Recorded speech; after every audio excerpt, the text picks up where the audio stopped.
محبوب نے فرمایا ابو امامہ کیا بات ہے یار، یہ وقت نہیں مسجد آنے کا، اور اس وقت کے اندر میں تمہیں مسجد میں دیکھ رہا ہوں، اس وقت کیوں بیٹھے ہو؟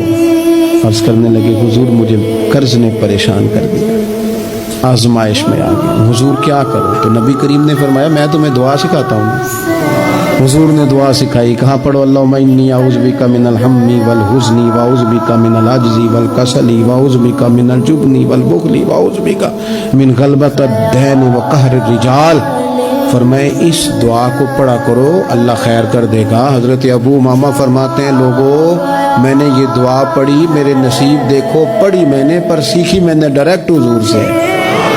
میں نے یہ دعا پڑھی، اللہ نے میرے قرضے بھی دور کر دیے اور میرے غم بھی سارے دور کر دیے۔ ہمارے تو وظیفے میں اعلیٰ حضرت نے اس دعا کو شامل کر دیا، فرمایا اسے پڑھو، صبح بھی پڑھو، شام بھی پڑھو، غم بھی دور ہوں گے، قرضے بھی دور ہوں گے۔